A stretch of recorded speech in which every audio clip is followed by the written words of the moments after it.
Special thanks to all our patrons who support the show every single week. We couldn't do it without you. Head over to patreon.com/runeatdrinkpodcast and subscribe today for bonus content, exclusive happy hour live chats, and more. Patrons, you help keep the Run, Eat, Drink podcast going, and we're so grateful for you. Not a patron yet? Join us today at patreon.com/runeatdrinkpodcast. Help support the show by using our Amazon affiliate link anytime you shop on Amazon for running gear, food, beverages, or anything else the little gray trucks might bring your way. Just use runeatdrink.net/Amazon anytime you shop. It costs nothing extra. It's only one extra click, and it helps us keep the lights on and the bandwidth flowing.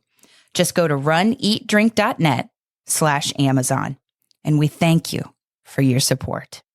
Hi, I'm Jeff Galloway, and you are listening to the Run, Eat, Drink podcast.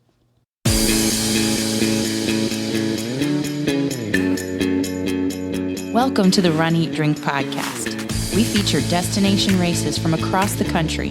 And after the race, we take you on a tour of the best local food and beverage to celebrate.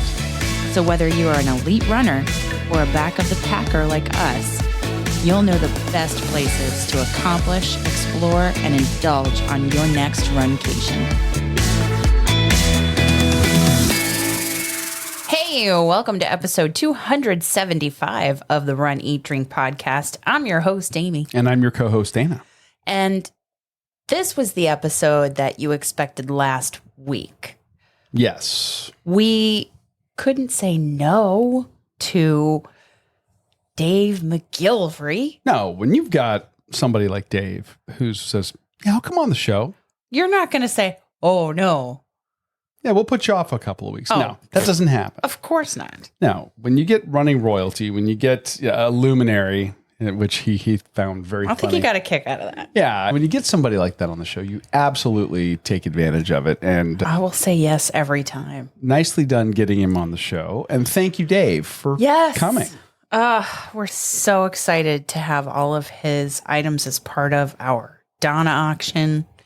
And yes, I just made a post office box run and gathered many, many packages, and some of which were Dave's, some of which were other items that are in that auction. Yes. That are still available to bid on.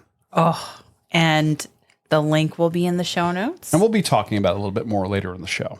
Sure. You know what I'm also excited about? What? We're closing in on 300 episodes. Like, you know, I know we had quick 275. You're in striking distance. It's like, what are we going to do about that? It's right there. What are we going to do for that? We need your suggestions. Oh, yeah. What would you like to see us do for the 300th episode of the show? Let us know. info@runeatdrink.net. That's info@runeatdrink.net. You can email us or give us a call. 941-677-2733. You'll be hearing that again, too, in the show, I'm sure. Of course. But I'm also excited about this week's episode. And why is that? We're not a Disney podcast. No. That said, we have done more than our fair share of Disney content. And that's because we live driving day trip distance to the Magic Kingdom. Yes. Walt Disney World, Magic Kingdom, Epcot, all of that. That's right here in our backyard. So we tend to do a lot of races there. And of course, they've got one race annually, the Wine and Dine half marathon. It's kind of our thing, although we couldn't do it last year. It's right on brand. It is. But yeah, if we couldn't get in, couldn't get in. But, do that. You know, several years ago, we started... Sorry. I'm trying to manifest it. Oh, okay. And you're okay. I got you. Anyway. But no, several years ago, we also did when they were doing the Star Wars races and they would do light side on one coast and dark side on the other coast. We started doing those. They have Princess here and they had Tinkerbell out there. We did Tinkerbell one year. We did Tinkerbell. And then, of course, with us being big fans of the Avengers up until Infinity War. Let's be clear. We draw the line, you comic book aficionado. That's a topic for a different show. We were going out there for those races, and then all of a sudden, they stopped. And they still owe us $350. They do. They absolutely do. Get on that, Disney. But we heard through the rumor mill and then through social media and then officially for Run Disney that the race was coming back.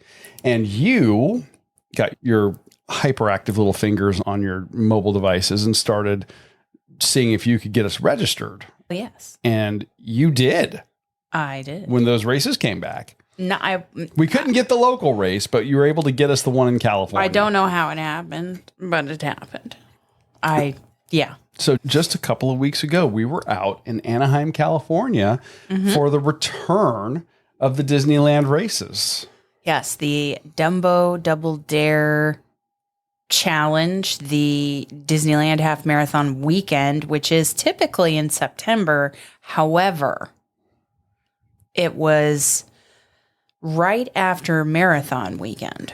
It was the, second full weekend in January. And then what's taken its place that they announced, I can't remember when, but what's going to be in September now will be a Halloween-themed half marathon out there. Yeah.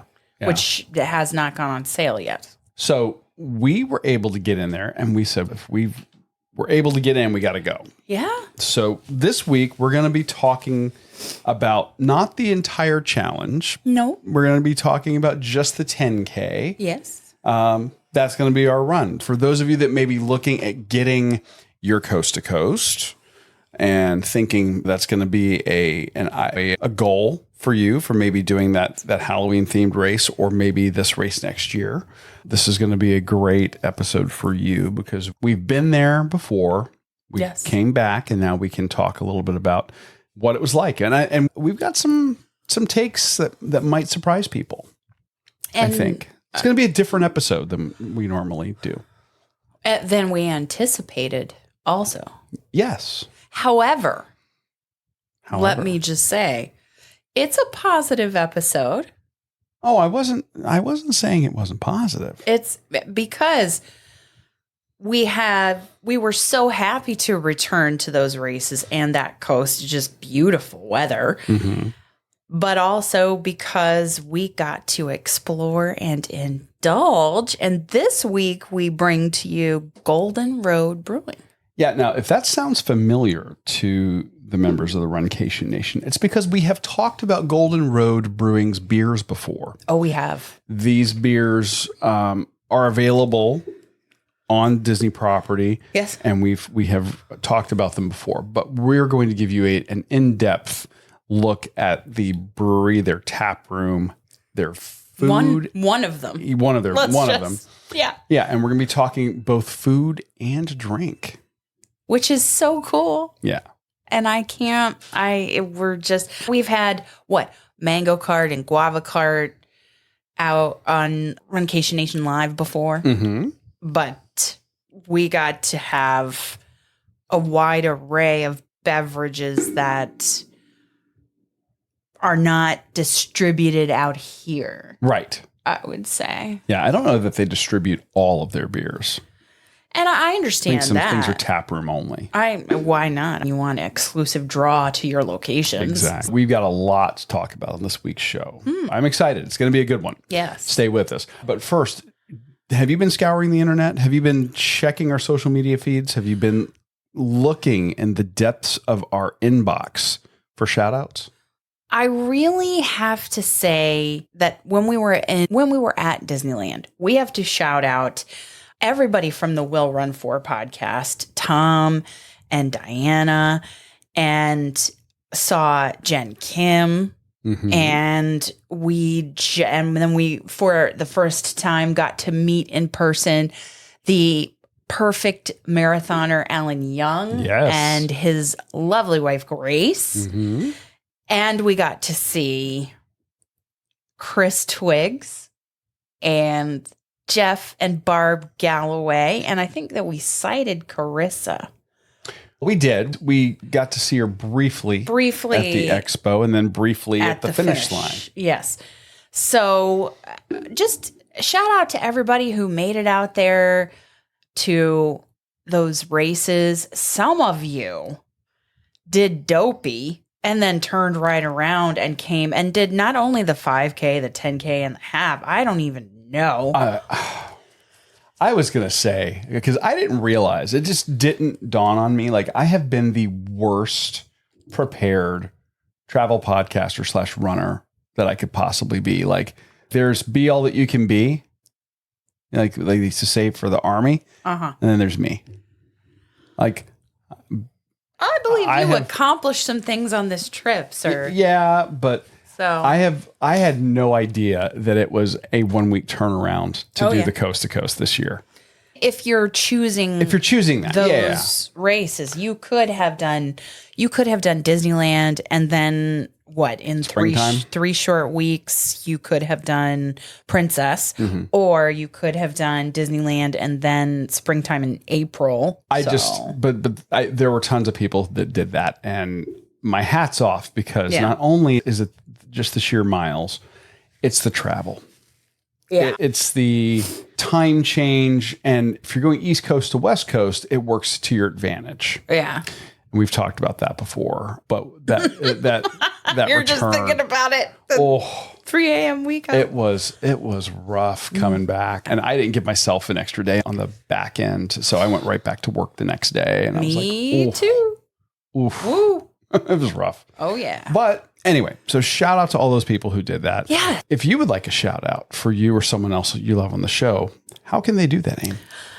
You can email us, and you can write it out in the email, or you can attach a little audio recording to the email that we could play. We would love another voice on the show. And what's that email address, Aim? info@runeatdrink.net. That's info@runeatdrink.net. Or give us a call, 941-677-2733. That's 941-677-2733. Let us make you Runcation Nation famous. Leave us that message. I guess you could also text it to us at that phone number. You could. But we love to hear your voices. So. Yes. Let's talk running.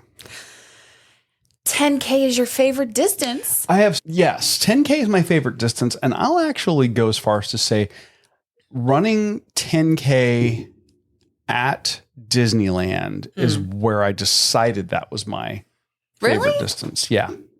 Interesting. Avengers 10K. Oh, yeah. I didn't know that was where you decided that. Yep. I mean, I've said it before. Half marathon, 13 miles. If you're fast, and that's great. The quicker you can get off your feet, the better. Sure. It's still 13 miles. That's a lot of pounding. For me, 5K is like a 40, 45 minutes and you're done. Sure. So 10K is a little more challenging, but doesn't beat you up as bad as a half marathon. It doesn't last as long, and it doesn't eat up your whole morning to do it, or the whole day, depending on when your respective 10K is going to be held. Big fan. I love the 10K distance. Yes. But we didn't do the 5K. So we actually on that Friday got to partake in the expo and packet pickup prior to our 10K on Saturday. Yeah, so let's talk a little bit about the whole experience getting there. We stayed not on property. We elected to stay very adjacent. Yeah, if you've ever gone out to Anaheim, Disneyland is just plopped right there in the middle of downtown Anaheim. Yeah. Essentially. Yeah. And right across the street is the Anaheim Convention Center, and attached to that is a Hilton Hotel. That's where we stayed. Yes. Shout out to all those soccer players. Yes. Ladies, soccer players, youth soccer players. And then gymnastics after that. Oh, yeah. So we had a couple of conventions going on at the same time. It was a happening kind of place. Yes, it was. But it was within walking distance of Disneyland. Yes. And that's one of the reasons we like that hotel for this event is that it's walking distance. Although we're going to talk a little bit about some logistical changes that impacted us. But walking distance to the packet pickup and expo. Yeah. 100%. Mm-hmm. That was held in the convention Disneyland Hotel center of the Disneyland Hotel. Mm-hmm. And it's been there before. Yes, although in years past, they would put us to go get our bibs. We were actually on the ground floor. Like we walked into a parking garage, as I recall. They actually converted the parking garage. They actually put out carpeting in the garage and lighting and did it all there. And it was crazy. So it really was. This year, not so much. This year, everything was in the hotel. Yes. And actually, we leveled up. We went upstairs to pick up our bibs. And that was very seamless, I thought. Yes. It was exactly like every other Disney bib pickup where you go and they've got, over here's the 5K, over here's the 10K, here's the challenge, and then they have it broken down by bib numbers. So you get the email with your bib number, you find which one you're supposed to go to, and you go there. Volunteers were sweet, very nice. Yes, they were. Very positive. They were. And they did not take our photo for the challenge, I noticed. I noticed that. Yeah. I was wondering what was up with that. They did not. That was different. Yeah. They don't need my photo. That's all right. They have I'm not going to play around. They have my photo. They see my photo ID. They know. But they did not. Unlike if you're doing a coast to coast, they normally take your picture because they want to make sure the person crossing the finish line is the right person. But they didn't do that. No. So that was a very quick process. There wasn't much of a line. There wasn't any line at all. We walked right up. And then we went to go pick up the shirts in a different location from the whole bib pickup, which is typical. Very typical. And then that kind of spilled right over into the expo. The expo proper. Shirt pickup went seamlessly as well. Again, nothing walked right up. There was no line. The shirts, they already have them pre-sorted in the bags. You get your clear bag that you can use if you want to do a gear check. That's the bag you'll use for gear check, which we don't do. No. We've done it once. Yeah. I just don't do it. Prefer to travel light and not worry about it. I mean, I understand people want their UFOs or recovery sandals and that. I just prefer to go back to the hotel and have some jacuzzi time. Yeah. No, I get it. That's packet pickup. The expo. Fed us into the expo. What were your thoughts on the expo? Because the hall, it's indoors. The merch location was different. They had a whole queuing area that had dissipated by the time we got there. I'm sure that on Thursday it was more hectic. I think so. It must have been because the queuing area was about as big as the actual temporary store they set up for race merch. So, and then the expo itself, usually I am just overwhelmed by the number of booths and products and things that are available. Massagers, shoes, clothing. Yeah. Running. Sunglasses. Yeah, sunglasses. You name it. Recovery items. Like those pneumatic massagers and that type of thing. But, and there were a variety of offerings, yes. But I don't think it was as big as in years past. It was a smaller offering. And that was my impression. I liked that they had water stations set up everywhere so you could stay hydrated. That was nice. And I think that's a carryover from the last time we were out there. Yes. It was just smaller. That's what I thought. And while there were different types of hydration and nutrition available, I don't think it was as wide a variety. That's what I'll say. What's your take? Yes. You're like, yes. Yeah. It was smaller. This was not the race for you to lose your luggage and have to go and rely on getting everything you needed from the expo. I didn't say that because I knew you were going to say that. Yeah. There was one vendor for nutrition. Yeah. And they did have a nice selection. We bought. There was not a Fit to Run. No. So you didn't have shoes for sale. You did have socks. There were some options for socks. There were some options for some clothing. In fact, we met some folks that were hoping to get on the show here soon from a sportswear company that we bought quite a bit from them because we really liked their joggers and their running shorts. We'll be talking about them more on an upcoming show. But it was that there was neither the depth nor the breadth of selection that has been in years past. No speaker series. And you just get out of my head. That was and I said that there was no speaker series. No. That is the place that we saw. Was it Sean Astin speak? Yes. Jeff Galloway, Carissa speaking. Yes. They have the kind of the audience pit there and the stage and nothing. It was a photo op and there were medals. And they had the medals displayed for all the California races. Yeah. And actually they had some from the other coast too. They were looking the coast to coast medal, the different versions of the coast to coast medal. And yeah. Yeah. So that kind of struck me. Wow, this is a lot smaller than we're normally accustomed to out here. And by the way, there were 14,000 runners registered for this weekend. Yeah. So it's not like this was a small event. No. So I was a little surprised at that. Yes. We didn't opt to go through the merch area. Looking from a distance, we really weren't seeing anything that was speaking to us. And even though it had dissipated greatly, there was still a line to get in to go buy merch.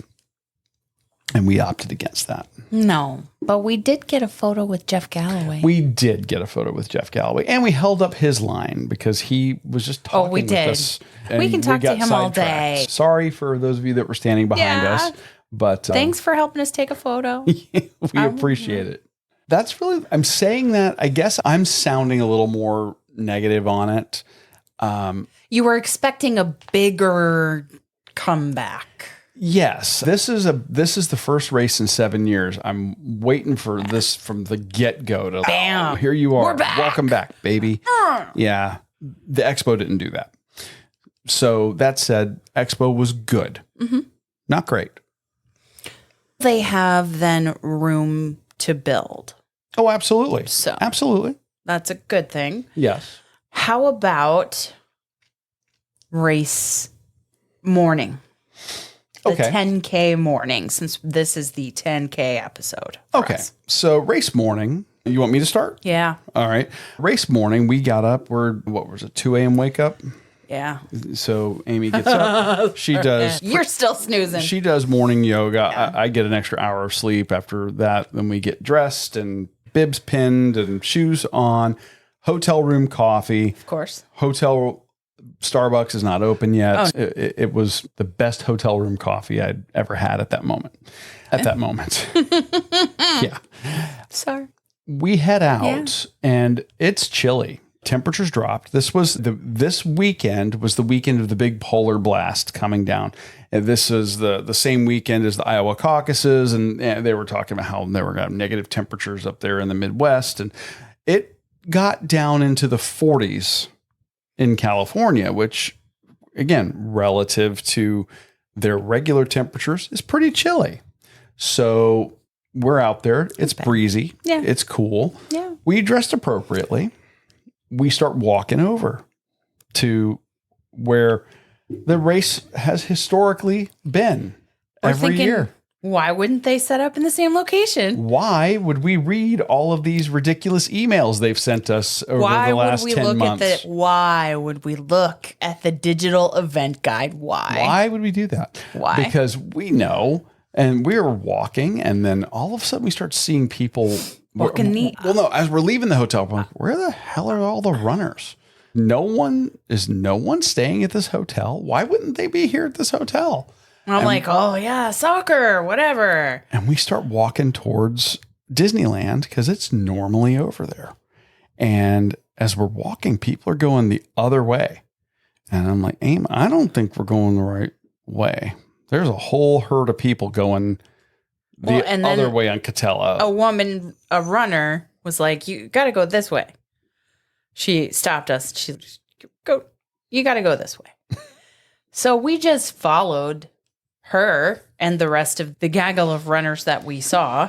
And then that gaggle got gradually larger. Mm-hmm. And we ended up walking an extra mile and a half from our hotel to where Disney decided to have the start line and the corrals. And this is across Harbor Boulevard. It's over behind... Harbor Boulevard is one of the main thoroughfares that runs right along the side of Disneyland. Yeah. They have their offsite parking lots along Harbor Boulevard. And there is there's a mall or an outdoor lifestyle mall that's across the street. And then we're behind that thing. Lifestyle mall. And they had the start and finish lines set up over there with all the corrals. So we start heading over, and then the gaggle that we're in turns into a giant crowd, and it comes to a dead stop. And we're like, what is happening? And this is about 4:15. 4:20 maybe. And we're not moving. And you got security folks walking in the crowd. And I look ahead and I said, they've only got a handful of metal detectors and they're forcing everybody to go through these metal detectors. Mm. And at the pace we were going, I remember saying, I said, we're not going to get through here before the Star Spangled Banner. Yeah. And National Anthem. We're going to be standing in the security line. So the National Anthem happens. We finally get close and they were getting ready for race start, and they just threw up their hands and told people, hold your hands up over your head and walk through. Yeah. And the metal detectors were just going off. They were just beeping red, and they were just allowing people to stream on through because they were so far behind with getting the crowd through, and the crowd was getting bigger and bigger even behind us. So we finally make it through, and then we head to our corral. And we were corral F. We were the last corral. Last corral. Whatever. F on that day, G the following day. Yeah. And we head over to our corral. We don't have any audio visual where our corral is, the way they've got it set up. And no porta potties near there. No, they had porta potties set up between corrals. Like you could have kept walking straight, but they were way away. They were not between every corral. They were not. No. It was not like that. No. So it was a different porta potty situation. And we hit the porta potties and then we went to the corral. Yes. Yeah. Yes. So we're watching the start line from the porta potties. We could see and hear. We head to our corral and we're so far away. Can't see, can't hear. They don't have any speakers set up back there. We have no idea what's going on. And no secondary screens. And the reason for that is the street that we are on is in between two hotels. That's my guess. Oh, you think? Yeah. That's my guess. Oh. Because we're not on Disney property here. We're on public roadways. Oh. So, again, a very different feel, a different vibe. Everybody in the corrals were cool. We were talking with people and having a good time and all that. But it was very different. Once they started sending corrals off. And there were like little waves. They were doing waves. In between, inside the corrals themselves. Mm-hmm. And we eventually inched our way up towards the main section, which would have been like the first area where maybe corrals A and B would have been. Yes. Then we could see Carissa, and we ran into some friends, and we got to see the folks from Will Run For. Tom was filming, and Carissa shouted out the podcast, and we were very excited. That was very nice of her. And having her there always makes it feel more magical. Oh, yeah. She's great. More magical. She's great. She brings the pixie dust. 100%. You start the race on the streets. Yeah. Then they run you back to Harbor Drive. Run back to where we were where we were going. Quite literally back to where we came from. And then they take you down Catella. You hang a right and you head into the main drive of Disneyland. Beautiful palm trees kind of line that roadway. It's very picturesque. Still in the dark, though. It is still in the dark. Do we want to get into course and strategy? Yeah. You want me to continue? Listen, you're doing a bang up job here. I like it. Okay. I like it. I'll just say I really appreciated the people who were along the roadways, the public roadways, were having the signs to get us started. There were a lot of family members out there with signs. It was nice. It was fun. It was fun. I appreciated the sign that said, pick a cute butt and follow it. Yeah, they had great handmade signs. Disney also had some signs posted. Little jokes. Well. It was like they had little jokes. Portions of jokes. Yes. So if you read them as you go, you would get the whole joke unfolded. And I think they all had the Donald Duck theme or something to that effect. Yes. So you make the first turn. You turn off of Catella going into the main drag, heading into Disneyland. And then there's like an immediate right turn that takes you into sort of the back, like a back road of California Adventure. Yes. And it was pitch black. Oh, yeah. People had headlamps. Some people were using their cell phone lights. That ended up being addressed the next day. I think enough people complained about that they actually ended up adding lights to the course on day 2. Which is good. It was good. Good for them. I like this course because you spend so much time in the parks. Yes. You get your time in California Adventure. You get your time in Disneyland proper. Mm-hmm. And everything is lit up on Pixar Pier and just so beautiful. And you get to see like that Avengers vehicle that is like a Hummer, and the Ferris wheel in the water. And the only thing I noticed, they didn't have the dancing waters going. Oh, but it was all illuminated. It was illuminated, yes, but they didn't have the actual dancing waters. That was the only thing that was different. It was beautiful running that park. And that area over there where you've got like their little, it's like Neo Tokyo or San Fran Tokyo area. Big Hero. From Big Hero 6. And it's so pretty. Yeah. And then you get, like you said, the pier and the roller coaster and all that. It is. And the time of day, because you get in there right at sunrise. Yes. Or right before sunrise, I should say. That is just gorgeous. Great photo ops.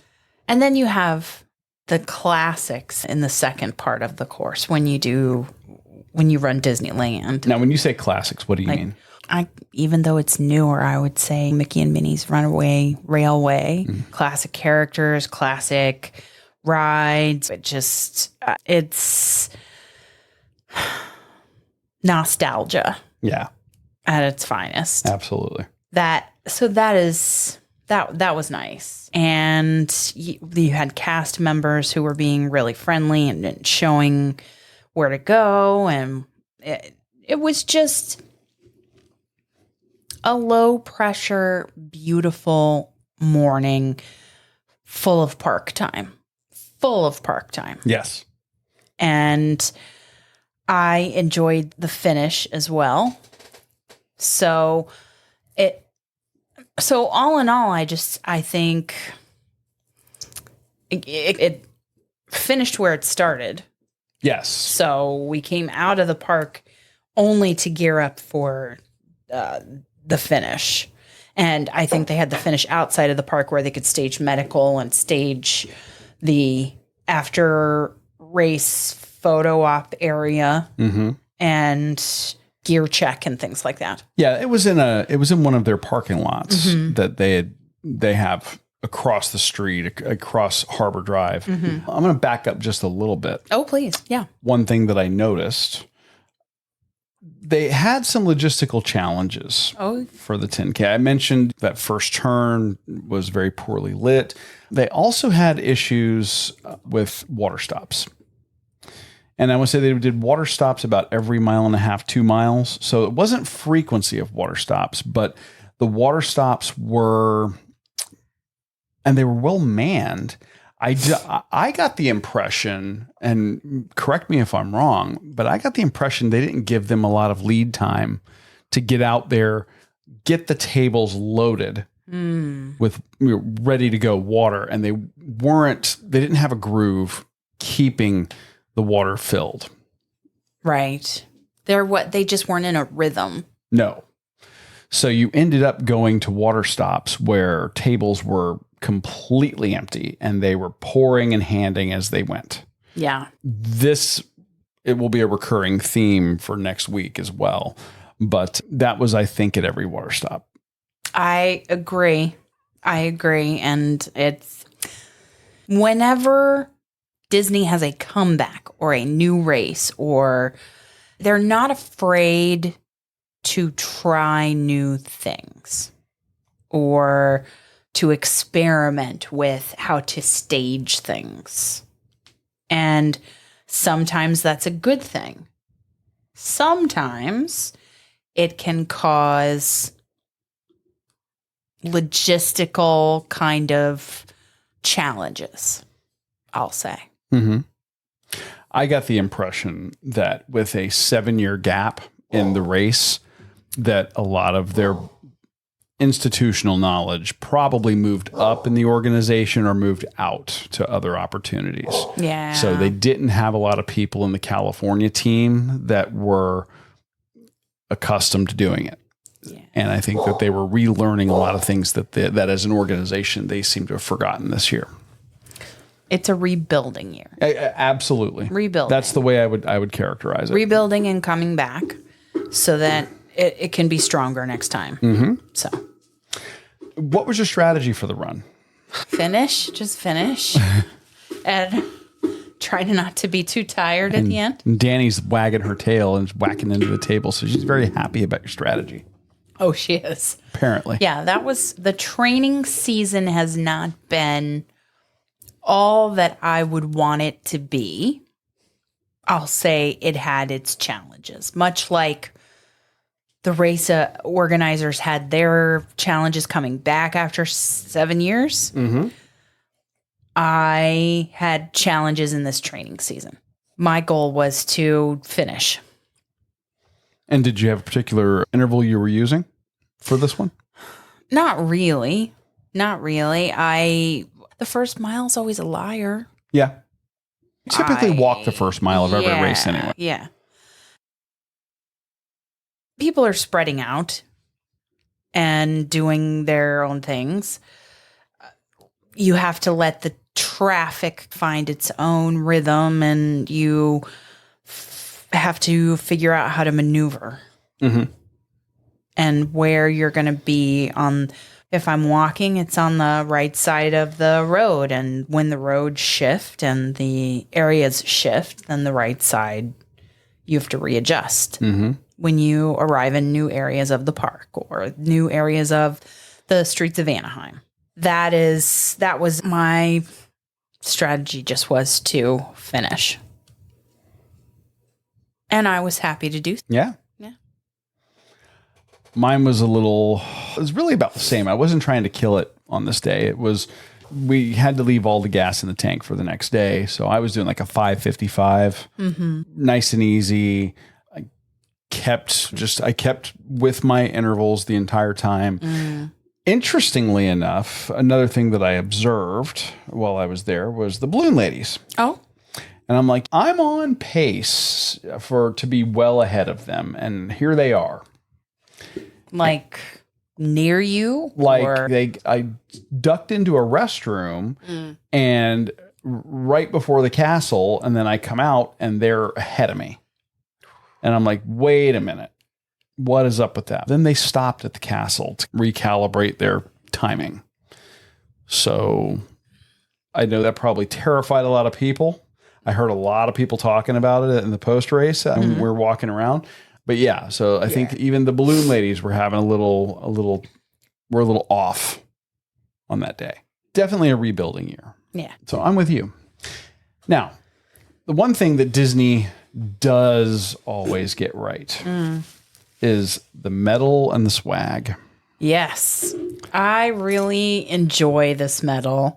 It's so cute.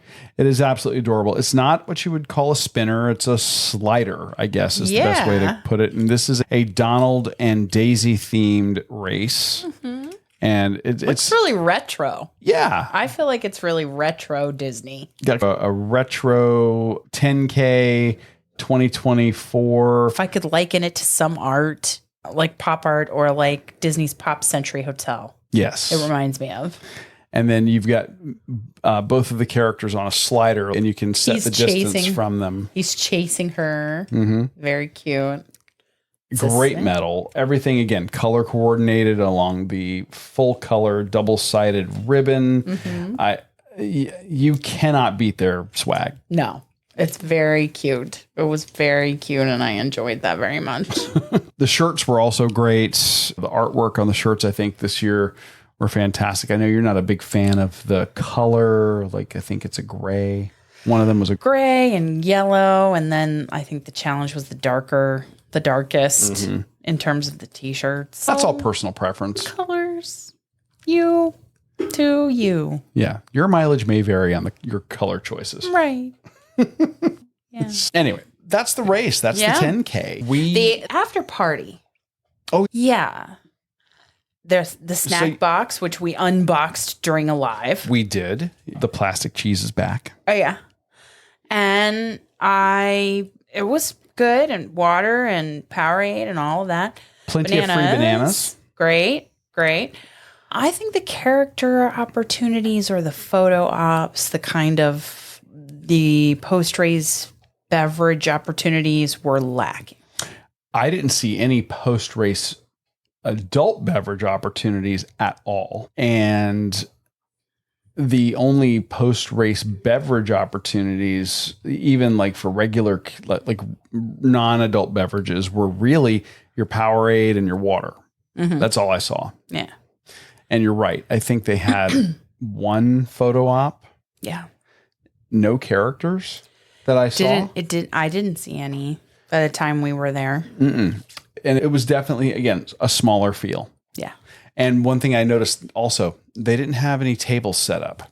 So if you were post-race, like we ended up using a bollard for the base of a parking light. Yes. Or a street lamp, and use that as our table to sit our stuff on. Yeah. Normally at the Disney World events, they have actual like high top tables set up, and they have them wrapped. And again, it's a nice touch. It gives runners a place to stand around and have some community for a little bit. That wasn't there. And you have a place to readjust, like your running belt. You can repack things and adjust. And yeah, here you basically had to grab a section of asphalt if you wanted to do that. Yeah. So a little different. Yeah. Rebuilding year. Yes. And we're very glad that they're back. We are glad that they're back. We love the Anaheim area. It's a great town, lots of great little towns all around it. And for sure, fantastic food and beverage, which all this talk of running.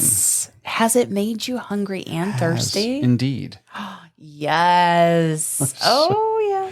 We talked about it earlier. We mentioned that we have had Golden Road Brewing's beers on the show. Mango Cart, Guava Cart. We've done their Hefeweizen. We've done a couple of others because these beers are served at the Baseline Tap House at Hollywood Disney's Studios. Hollywood Studios here in Florida. Or the Studios, whatever we're calling it now.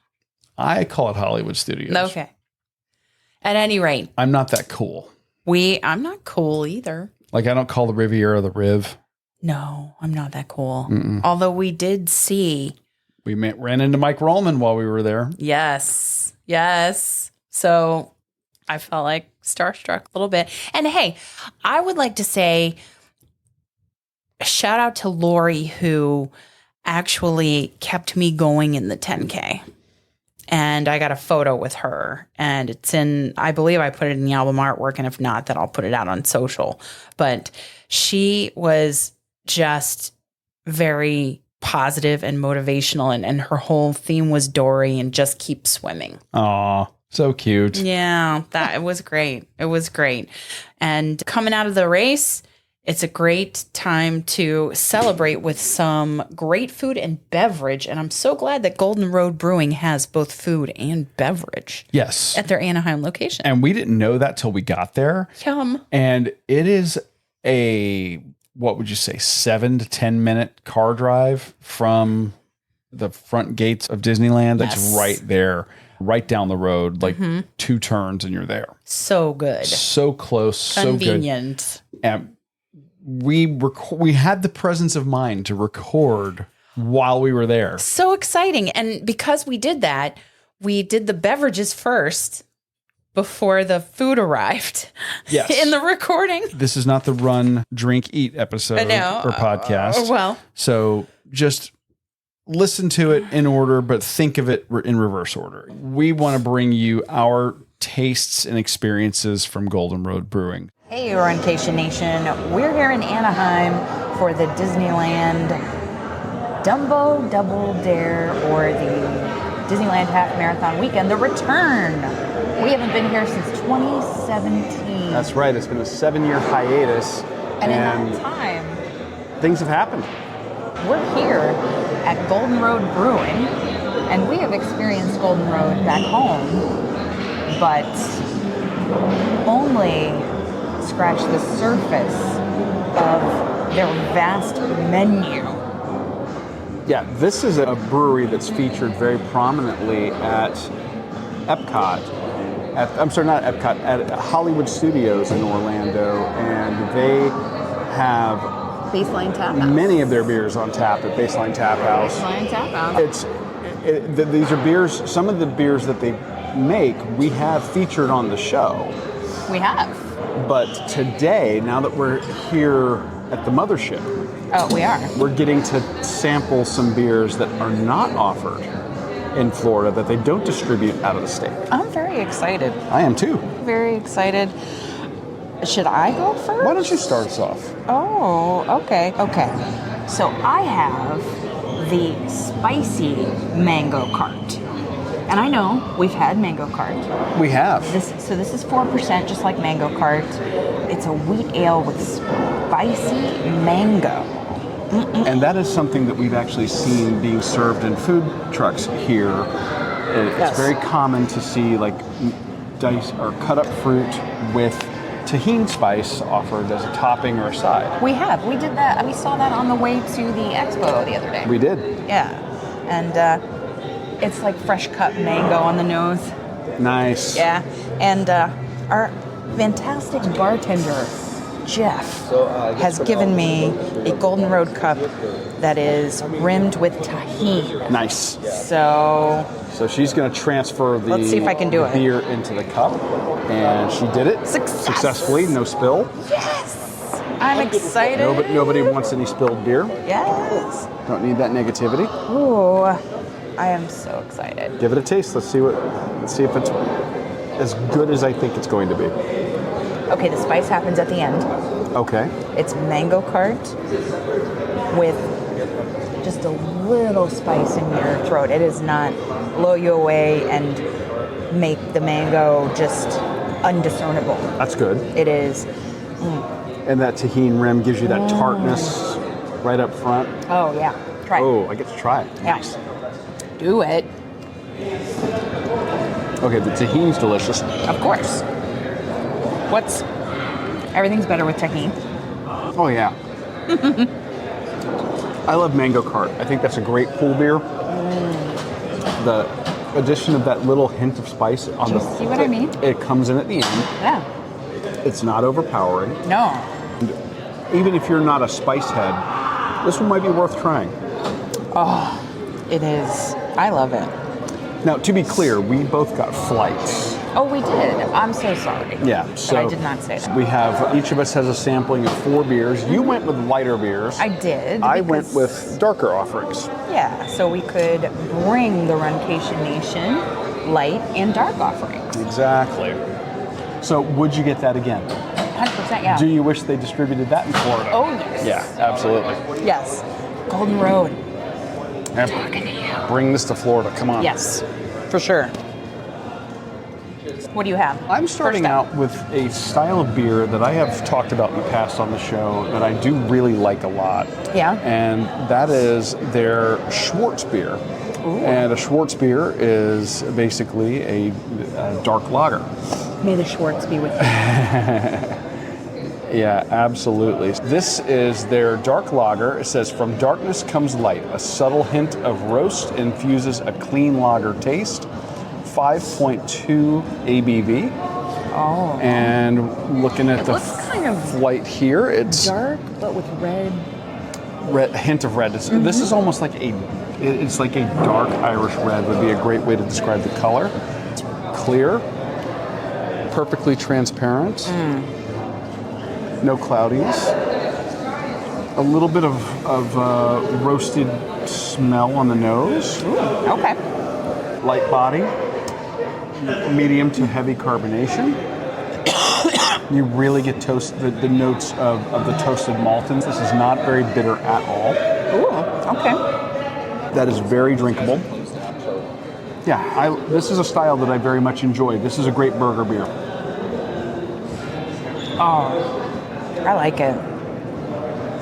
If you have something like a burger that's got fattiness to it, this gives you a little bitterness that kind of, I say bitterness, the toasted notes of the roasted malt. I like the roastiness. Yeah, it really comes through, almost like espresso, but not quite. But it's also clean, like a lager is lighter. Lighter, crisper. Than you would expect a dark beer of this color. And that's just it. It's the lagering process plus the choice of the darker malts is what gives you this. And what did you say it was? So nice. 5.2. 5.2. Yeah. So it's not far off from what I had, because what I had, the spicy mango card is 4%. Yeah. Like I said, yours is a perfect pool beer. Mine's a perfect. And both are sessionable at that percentage. Yes, absolutely. So what you doing next? Oh. Okay. I don't think that we've seen this fruit in a beer ever that I can recall in our 7 years. Ever. So this is a boysenberry blonde ale at 4.8% ABV. Blonde ale with notes of cereal and white bread, a gentle sweetness marked with boysenberry fruit. Very nice. Yes, and I would say it's a lighter, not super gold, very clear, very transparent. There's almost a hint of red in the coloring of the beer, because you've got 2 others that are yellow, more yellow in color. This is a little more. Yeah, this is like a golden berry-ish color, I would say. And on the nose, smell it. It's got that berry. Very strong berry nose. I like that a lot. Or I think I'm going to anyway. This one clocks in at 4.8% ABV. Yes. And I would say that you get the white bread notes that they talk about.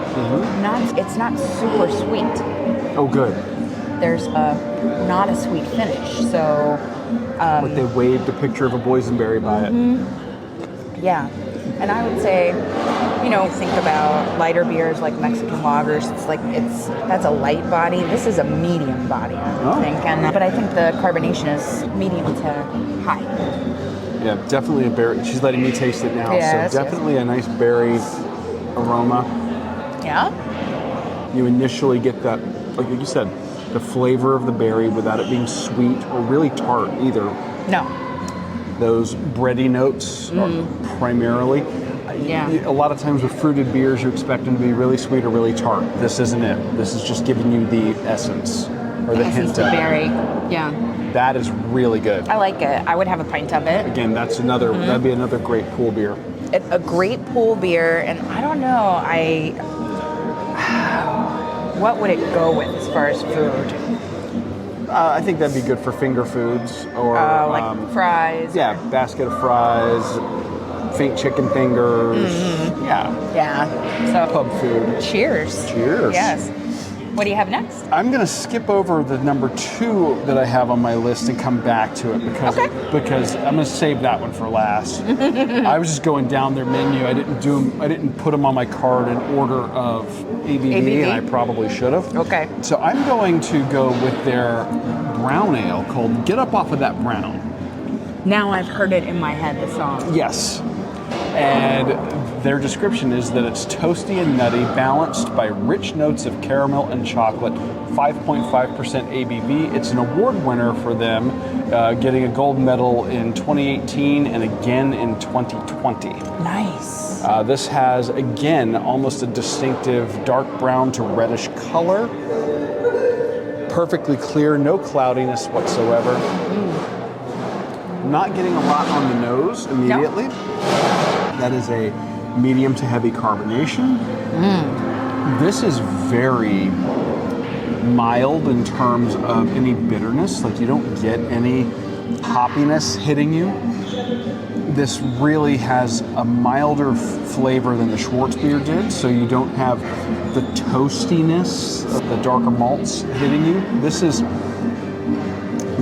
quite good. Again, another really good burger beer, I think. Thank you. Yeah, give that a try. Yay. See what you Sharing think. is caring. Yeah, I see what you mean about not on the nose, but there's something like waxy. Is it? My nose is broken. I'm not getting anything. Okay. Yeah. I like a good brown ale. I think the toasty notes are good. It's a great. You tend to get more nuttiness than a flavor of. When we say toasty flavors, usually when you see that in a description of a beer, toasty translates to, for some people, like espresso notes, or for some people, burnt, like a flavor of burnt char or carbon, or like a toasted bread. Depending on how toasted those malts really were. What do you? This is super subtle, and you do get the nuttiness. You get the. This is really balanced. I can see why this one won awards. Yeah. It's really good. That's good. I like it.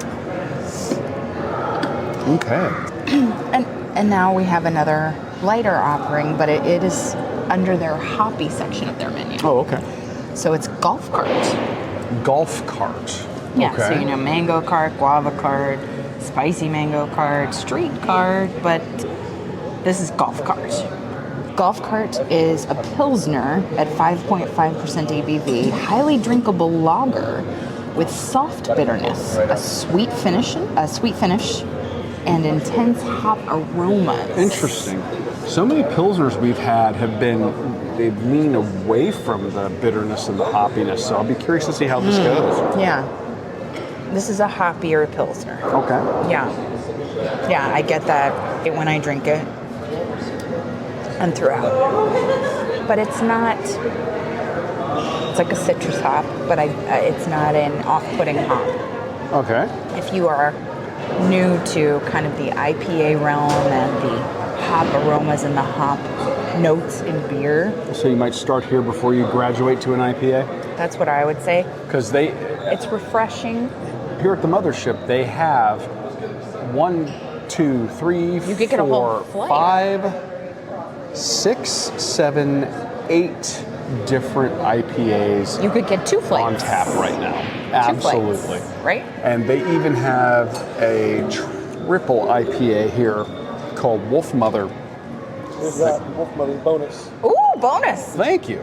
And My that one goodness. clocks in at What is that? 11.2%. This is the Wolf Mother. Ooh.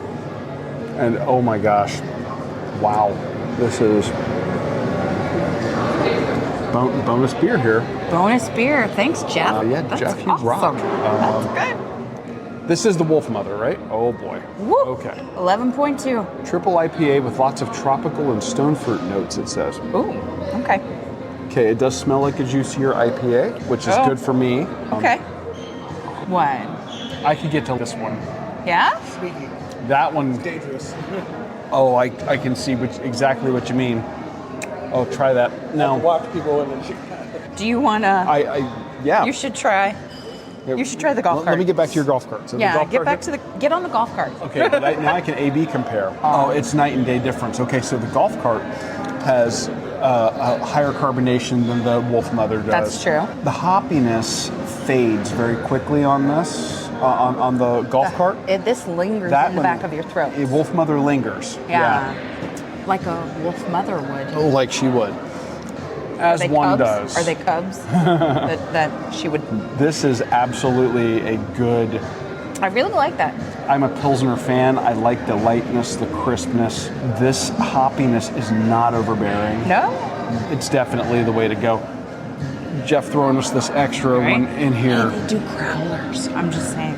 Yes, they do crowlers. That's nice. Wolf Mother, surprisingly good. I did not think I was going to like it. The golf cart is lighter. Oh, golf. After tasting that, You seems lighter to me. I could do a pint of this and then I'm going to bed. Because this Wolf Mother's 11.2. Wolf Mother's a high alcohol content, and in my estimation, a higher bodied, Yeah. heavier bodied beer. I don't know if you would pair it with a full meal, because if you have a heavy meal like a burger, Oh, it's going or- to sit in your stomach like a yeah, a lead. It would be hard to get through that meal. Yes, I agree. But golf cart Again, or spicy mango cart. golf cart would go great with fish tacos. Yeah, I mean, that's true. So of course with the mango cart, but that's such a light, crisp beer, Mm-hmm. and that hoppiness is just there to let you know, hey, hops are good, and then it gets out of your way. Yeah. So, Whereas Wolf Mother is Hello. enjoy these hops, and if you don't enjoy these hops, we're going to make you enjoy them. yes, it's serious business like a wolf.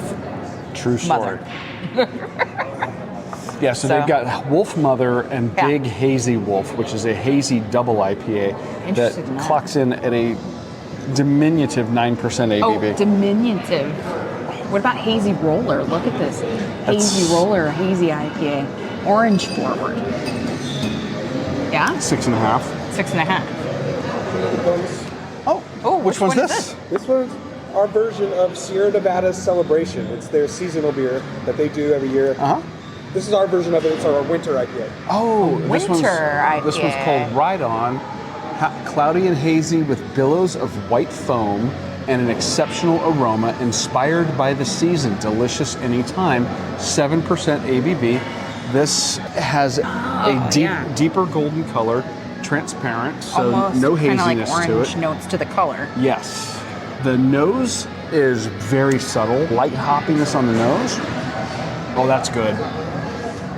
So you get an initial bit of hop, it fades away, and then after you swallow, you get the bitterness on the back of your tongue. Just to let you know it was there. Oh, I like that. That is super drinkable. He's not wrong. But it's 7%, so you gotta watch yourself. This one you gotta watch yourself. You gotta Wolf drink Mother. responsibly. Wolf Mother, you gotta watch yourself. Both of those. Yeah. Yeah. Like all the wolf and winter. You have to really watch yourself on this menu. Absolutely. But the bitterness is that just subtle on the end. Yeah. Like you said. It's just a hint of it to let you know it was there. Yeah. Yeah. You have 2 left and I have 1. Yes, because we've been enjoying these bonus beers that I Jeff's been know, providing Jeff's us. fantastic. Thank you. Love that. Okay, I'm going to go with one of them that I noticed immediately when I sat down, I am so ready for this. which is the Galway Red. This is Golden Road's Irish Ale. Yes. One of my favorite styles of beer is Irish Reds. Yes. They describe it as follows. This is a medium-bodied, slightly toasty Irish-style red ale. And that is a great way to describe the style. It tends to be a medium-bodied beer. It tends to be Toasty. have toasty notes to it. You'll sometimes get notes of caramel. You'll sometimes get notes of brown sugar. Some will be They tend to be a little hoppy. or bitter. Well, yeah, Yeah. from the hops. Yeah. But they usually don't knock your socks off with the bitterness. Like at home, I would say the Fort Myers Red. Fort Myers Brewing is Fort Myers Brewing's is phenomenal. Scotty's Beer But Works. Scotty's is a little bit more bitter. Yes. And of course, I am a huge fan of Coastal Days Irish Red. Theirs tends to be much less hoppy and focus more on the toasted note. This one here has a beautiful red color, completely clear, no cloudiness whatsoever. So good. little bit of toasted notes on the nose, almost like toasted marshmallow. Really? Yeah. On the nose? On the nose. Wow. And I'm going to give it a sip now. Oh, yes. Okay. Medium body, medium to high carbonation. No bitterness to this beer whatsoever. No bitterness? No, none. This is. Ooh, I like that. This would end me in a night of, or an afternoon of reckless drinking, because there's nothing like bitterness slows me down in a beer. I don't drink as quickly because I savor it, let it fade. Yeah. This here just goes down like a fat kid on a seesaw. So That is your saying. Woo, yay. Here is the steak knife and the brunch burger. thank you. Alright, no problem. I'm excited. Is there anything else I can grab Not that I could think of. Thank you. Maybe. Oh, there's silverware. Silverware's You got it. right there. Yes. Whoa. That looks really good. Our food just arrived while we are here, so we're going to do the food and the drink simultaneously. But Amy, what do you think of that red? I see what you mean about it. It is toasty, not bitter. There's no bitterness to that beer at all. It is. It's a medium body for me, yeah. I like those toasty notes. I love a good red. Yeah, That for is- me, that's one of my favorite styles, and they absolutely They do knocked it. one out of the park. Yes. So good. Oh my Okay, God. your last beer. My last beer. This is Street Cart. Street Cart is 4.8% ABV. And Street Cart is like their Mexican lager. Very nice. And the Mexican lager, again, great style of beer. Generally super light, super refreshing. Not usually one that knocks you off your feet with the ABV. What's 4.8? So that's not bad. This one's not bad at all. It has notes of zesty lime and salt, easy drinking surveys, delightfully balanced. The perfect refreshment with a hint of complexity. Nice. All right, so let's hear. I get a little bit of lime rind on the nose. You get the lime essence on the end, and I like that it has a heavier carbonation, but a lighter body and a very light yellow. Pale yellow, yeah. Yeah, it's very light in color. Here, try it. All right. Oh, I see what you mean about the Zest. lime right up front. Yes. That smells glorious. Yes. Sliders don't get You get a little bit of the tartness from the lime, like I got a side the of hint of the salt. Oh, that's so drinkable. Yeah. That is so good. That salt just brings That's a out the hot lime. weather beer right there. Burger beer, probably Tacos. tacos, but also, That'd be a good lawnmower beer too. yeah, I love it. Very nice. I would do a pint of it. I would do a crawler of it. All right, last but not least, I am saving, I don't know if it's best, The but I'm highest saving ABV the for highest last? ABV for last, that's for sure. And this one is called Vasily the Great. This is their Yes. bourbon barrel aged Imperial Stout. It's a Imperial Stout aged in Buffalo Trace bourbon barrels, Ooh, Buffalo Trace. blending rich flavors of vanilla, caramel, chocolate, and smooth whiskey-like flavors. Does not contain distilled spirits.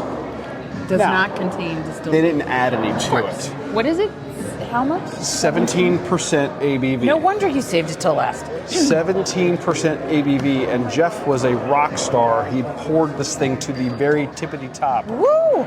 Love it. This thing is Super dark. absolutely, completely opaque, so no light passing through it at all. Just looking at the way it moves in the glass, this is going to be a heavy-bodied beer. I can tell just from that. Syrupy, maybe? I don't know. You have to try It's it. going to be syrupy, I Yeah. can tell you. So here we go. Let me immediately on the nose, booze. Oh, yeah. Oh, my. This is a Wow. boozy offering. I knew that when I got it. So let's give it a shot. Hello. Good night. Oh boy. Wow. Woo! Wow. Okay. There's a lot going on here. Yeah? Number one, very light carbonation, if any at all. There's almost a reddish color to the beer. I see that when you kind of circle. When you swirl it. Wood was the bear, there's a lot of wood, time in the whiskey to pull that out. Yeah.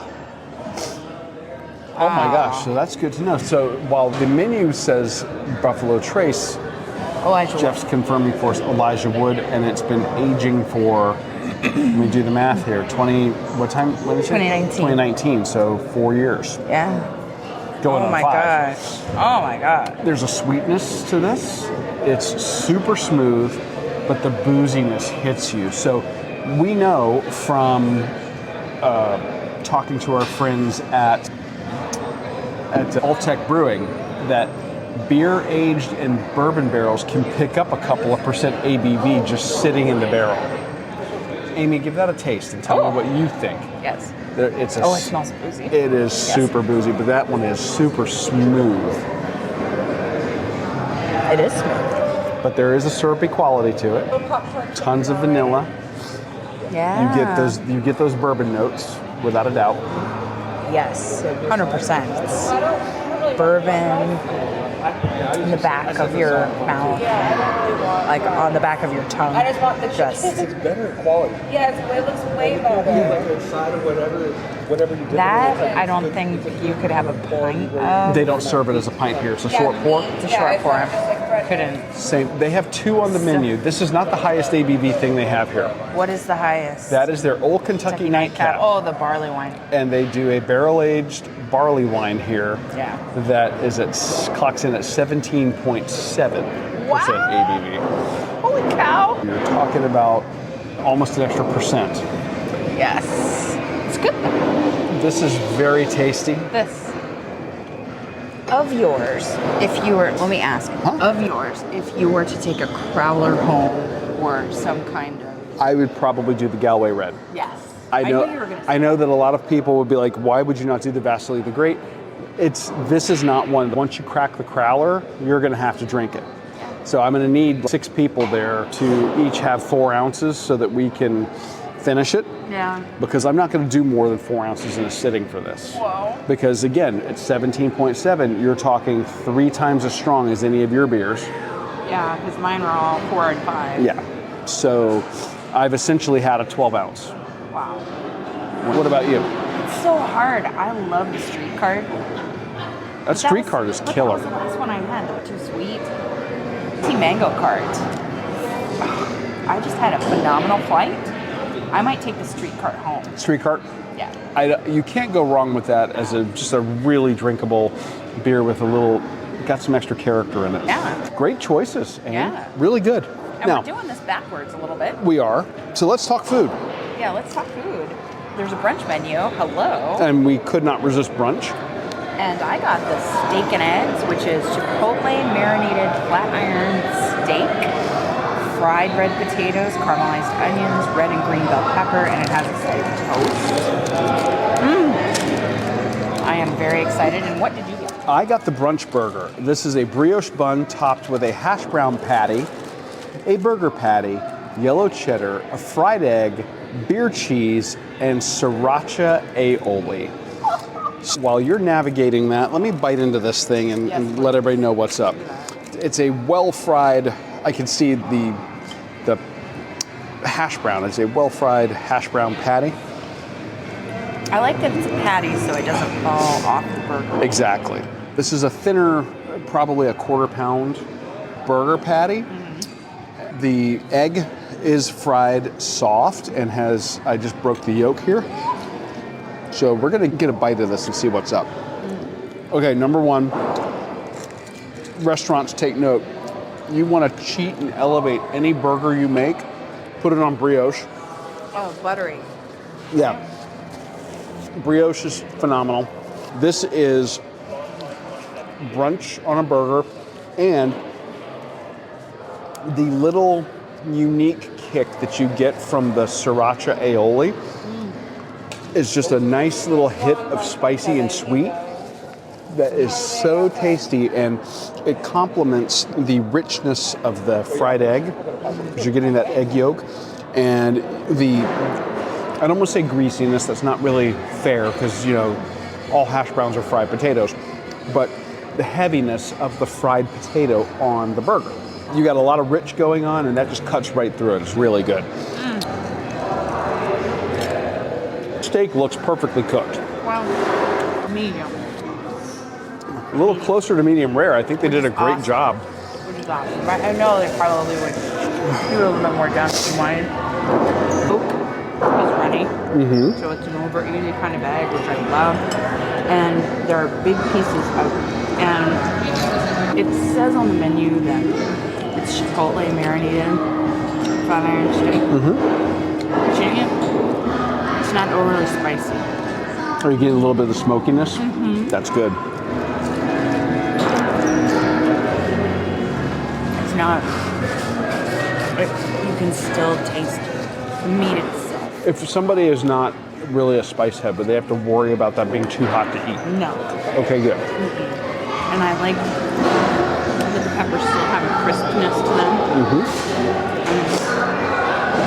The potatoes are just creamy on the inside, soft on the inside. Yeah. But still, they have some bite on the outside. I'll take a bite of that steak. I like the toast. I see what you mean. So the chipotle really is just imparting the smokiness to that steak. Mm-hmm.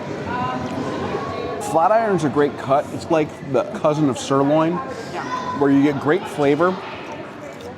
And if you don't overcook it, which they did not here, then you get a nice tenderness to it, especially if you cut it against the grain. Yeah. I think the perfect bite is some of the egg, some of the pepper. The red adds a little sweetness, whereas the green Gives you the waxiness almost. Yeah. And the toast has crispness, but it's not. It's Is that sourdough toast? It looks like sourdough. I think it is. Yeah, I don't looks know like for it. sure. Yeah, that's a sourdough. That's good. I love it. I love it. Is that doing okay? Oh, Okay. We're great, thank you. Try the burger. Tell me. Now the burger for me, the cook temperature on that's a little more medium to medium well. okay. Typically, I would like a lighter cook temperature on that. I like you to wave a picture of a fire by my meat. Beer cheese is money. Oh my God. So you got a combination of the creaminess of the beer cheese, plus you have the tartness of the yellow cheddar. And butteriness of the brioche. Yeah. Just, And it's such the burger, the bun is so soft. it is. Yeah. Oh. It's almost like a potato roll. Yeah. And that's the level of softness. I love that. That's great. How are the fries? Okay, the fries are good, but they're pretty standard shoestrings, like they're frozen. That's not the star of the show. Burger. Yeah, the burger, for sure. And again, you put a fried egg on a spare tire, it's going to taste good. Oh, absolutely. And I would recommend this place. Yeah, I would say that if you're going to find yourself here in the Anaheim. LA metropolitan area, Anaheim, and you're coming here for Disney, you're coming here for, let's call it half marathon weekend, you absolutely should take literally a 5-minute ride down the road from Disneyland, pop over here. Now, we didn't mention this, their space, it's enormous. They have a tremendous beer garden outside with cornhole, tons of seating. Right? The space is really well done. Then you come inside, the place is just as big on the inside, and they have a bar where we're sitting. They have high tops all over the place. They have an outdoor area with covered seating with picnic tables. Umbrellas. Yeah, so you're going to find they've got plenty to offer here in terms of seating, food, beverage. What I love about it is it's directly across the street, and it's so smart. It is so smart. They are directly across the street from Angel Stadium. Yes. You could almost throw a rock and hit the stadium from here. It's that close. So smart. So I would wager that this place is rocking and rolling before and after games.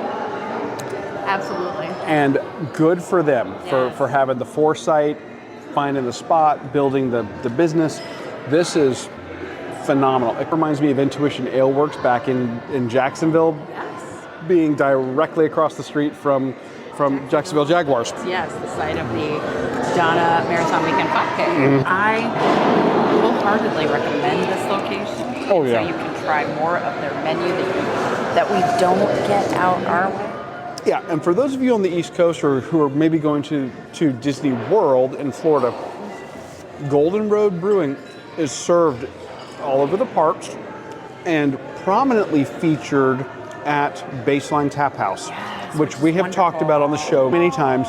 It's one of our favorite spots. I think it's a hidden gem in the park, really. It really is. I don't know if it's so hidden now, but people discovered it around COVID, yes, and it's exploded in popularity since then. I'd like to think it's because of us. We talked about it. we do love them. But they feature a lot of their beers there, and rightly so. But if you're ever out here and you want to get some of the beers they're not distributing, They're fantastic. the 8 that we talked about here, plus there are others. They do have a whole series, sparkling ciders. They even do an in-house porch pounder sangria. They've got a lot going on here. Yeah, that's what I meant, seltzer, when I said sparkling water. Seltzer, like that peach seltzer, I think is right up your alley with you. You love the peach. I do. So they've got so much happening here. The space is great, very family friendly. They do have games for the kids, pool, like shooting pool, not swimming in a pool. I think that you will very much enjoy your time here at Golden Road Brewing. Give it a shot. I don't think you're going to be disappointed. That space was beautiful, and I really loved their staff. Staff was phenomenal, super knowledgeable, just helpful. I have nothing bad to say about it. The space was amazing, inside and out, very family friendly, tons of families there. And so we had Eric and Jeff and Nicole and Morgan. And they were so kind to give us that behind the scenes look as well. And Jeff was there. Jeff was our beer tender almost the whole entire time. And is that behind the scenes look going to be a patron only exclusive? We do have some bonus beverages. We do. And we could talk about the space around the bonus flight that we did. We could. Yeah. So stay tuned for that. For that, patrons. Yeah. So it was just overall, I highly recommend that location, that tap room of their multiple locations. Yeah, and it was super popular. It was getting packed when we were there. Inside, outside. And its location relative to Angel Stadium. It's walking distance. It's across the street. That's so smart. That was brilliant on their part. It was so smart. So it's close to Disney. It's right there at Angel Stadium. Yes, just all the yes. And the great people there, you need to stop by and visit and have a brew and have some food. Absolutely. So now that we have wrapped up the food and drink segment, I'm going to tell you always make fun of me for packing. I don't make fun of you for way packing. more than I should. Yes, I do make fun of you for that. Not for packing specifically. I was finishing the sentence. But I should have figured out, not packing in the luggage, but I should have had some Magic Mind shipped to our hotel in California, or we should have sought out a Sprouts Farmers Market out there to get us some Magic Mind in the room. That would have been better than hotel room coffee. Because I feel like with the time change, even though it works to your advantage out in California, you still need that little shot, that productivity shot. I would have been a big fan because, again, not a huge fan of hotel coffee. And as good as the Hilton is, the hotel room coffee is never going to be as good as a freshly brewed cup from, say, the Starbucks inside or whatever. But to have the ability to get that little shot that's got great things in it, those functional mushrooms, Yes. cordyceps, lion's mane, matcha, and get that clarity, get that focus, get that energy without the jitters. And to reduce stress, because I don't care how many races we do, I feel nervous. It's a good stress. Yeah. But I feel like the Magic Mind would have helped me with my cortisol levels. It would have maintained routine that we have started here at home. Yes. And brought it there and maintained that kind of benefit that we've been seeing. And I was going to say, as far as the benefits, the other thing, anything to help you with reducing inflammation, especially on a challenge weekend when you're running multiple races. You do what you can, whether it's hitting the jacuzzi or doing ice baths. Getting a little bit of lion's mane in your diet to help with that would have been nice as well. Yes. So it's been really good to us. We have got to remember to take it on the road with us. And I think that the Runcation Nation could really benefit from trying out Magic Mind. Yes. And right now you can get 1 month free when you sign up for a 3-month subscription during the month of January. You've got just a little bit of time to do that. Go to magicmind.com/JAN Run Eat Drink. That's Jan Run Eat Drink. And use offer code RunEatDrink20. You get 56% off your first subscription or 20% off a one-time purchase. And that's RunEatDrink20. And it works if you're already a subscriber. You get to save on your next subscription payment. So go to magicmind.com/JAN Run Eat Drink to try it out today. And remember, that's RunEatDrink20. And we just have to thank everybody at Magic Mind for sponsoring this week's show. That's going to do it for this week's episode, everybody. We have more to talk about when it comes to Run Disney in California next week. And you get to accomplish, explore, and indulge with us and a friend of the show next week. What amazing recommendations. Go where the locals go. That's all I have to say. It will be amazing. It's going to be worth it. Stay tuned. I can't tell you. So thank you for joining us for, I can't believe it's 2024. Thank you for joining and us. that January's almost over. In 2024 on your long run, your commute to work, around the house, wherever you are. I'm your host, Amy. And I'm your co-host, Dana. Stay safe and well, and we will accomplish, explore, and indulge with you really soon. Thanks for listening to this week's episode of the Run, Eat, Drink podcast. We're having another great year thanks to your support. Don't forget to follow us on Facebook and Instagram. We're at Run, Eat, Drink Podcast. And on Twitter, we're Run, Eat, Drink Pod. You can also give us a call at 941-677-2733 or send us an email at info@runeatdrink.net. Visit our website at runeatdrink.net and click on the subscribe link so you don't miss a minute. Find out how you can support the show at patreon.com/runeatdrinkpodcast. Accomplish, explore, and indulge right along with us. We'll talk to you next time.